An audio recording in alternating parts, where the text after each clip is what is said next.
Lallan top, जिसे अब जनता ने दल्लन टॉप का खिताब दे दिया है, उसकी मुश्किलें बढ़ गई हैं। वही लल्लन टॉप, जो कभी बेबाक पत्रकारिता के लिए जाना जाता था, आज सत्ता की गोद में बैठकर चाटुकारिता की हदें पार कर रहा है। और इस काया पलट का असली ठीकरा जाता है सौरभ द्विवेदी के सिर पर, जिन्होंने अपनी पत्रकारिता को बीजेपी के सामने कौड़ियों के दाम में बेच दिया है।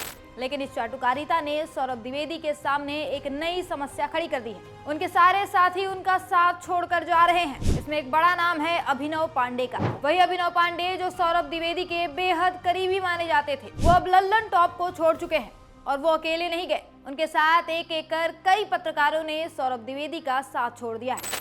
इसकी एक बड़ी वजह बताई जा रही है लल्लन टॉप की बिक्री। जब से सौरभ द्विवेदी ने अपना ईमान बेचा है, तब से जो लोग उन्हें सच्चा पत्रकार मानते थे, वो उनसे नाराज चल रहे हैं। यही कारण है कि कई लोग अब उनका साथ भी छोड़ चुके हैं। इसकी शुरुआत तभी हो गई थी जब सौरभ ने वो खास डिनर पार्टी अटेंड किया था। याद दिला दें, कुछ समय पहले सोशल मीडिया पर एक फोटो वायरल हुई थी, जिसमें सौरभ द्विवेदी गृह मंत्री अमित शाह के साथ डिनर का लुत्फ उठाते नजर आए। साथ में थे उनके खास दोस्त अभिनव पांडे। ये तस्वीर ऐसी थी कि लोग देखते ही दंग रह गए। सौरभ, जो कभी सरकार पर सवाल उठाने का ढोंग करते थे, अब शाह साहब के सामने 90 डिग्री झुके हुए दिख रहे थे। सौरभ ने सफाई दी कि ये भारत मंडपम में एक अनौपचारिक मीटिंग थी, जिसमें बीजेपी ने कई पत्रकारों को बुलाया था। मैं भी गया, बस इतनी सी बात है। हालांकि सौरभ की सफाई के बाद भी सवाल उठे। लोगों ने पूछा कि अगर बात इतनी सी थी, तो फिर ये तस्वीर इतना क्यों बोल रही, और उस डिनर में ऐसी कौन सी खिचड़ी पकी कि लल्लन टॉप का रंग बदल गया। जब जनता ने सौरभ को ट्रोल करना शुरू किया, तो उनके दोस्त अभिनव पांडे बचाव में कूद पड़े।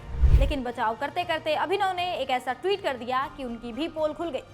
अभिनव ने कहा, जो लोग सौरभ को ट्रोल कर रहे हैं, उनकी रोजी रोटी हमारे सहारे चलती है। मतलब ये तो वही बात हो गई कि उल्टा चोर कोतवाल को डांटे। इस ट्वीट के बाद जनता ने अभिनव को भी लपेटे में लिया और जमकर खरी खोटी सुनाई। शायद इसी के बाद अभिनव को समझ आ गया कि चाटुकारिता कितनी महंगी है, इसीलिए उन्होंने सौरभ से अपना रास्ता अलग कर लिया। लेकिन सौरभ अब पीछे नहीं हट सकते, क्योंकि वो इस खेल के पुराने खिलाड़ी हैं। जान लीजिए कि सौरभ द्विवेदी का बीजेपी प्रेम कोई नई बात नहीं है, ये तो उनके खून में है। सौरभ ने अपनी पढ़ाई सरस्वती शिशु मंदिर से की, जो आरएसएस का स्कूल है।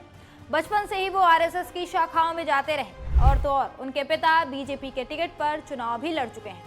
उनके घर में बीजेपी और आरएसएस के नेताओं का आना जाना लगा रहता है। शायद इसी वजह से सौरभ हर चुनाव में अंदर खाने से बीजेपी के लिए माहौल बनाने में जुट जाते हैं। पिछले कुछ सालों से वो बस निष्पक्ष होने का दिखावा कर रहे थे और कुछ भी नहीं। और जब से शाही भोज से सौरभ आए हैं, तब से ये खुलकर चाटुकारिता करने लगे हैं। ये बात जनता भी धीरे धीरे समझ गई है। पहले जो लल्लन टॉप सरकार से सवाल पूछता था, वो अब मोदी सरकार की तारीफों के पुल बांधने में जुटा है। हर खबर में बस एक ही राग आलापा जाता है, मोदी जी ने ये किया, मोदी जी ने वो किया। जनता की समस्याओं का जिक्र तक नहीं होता।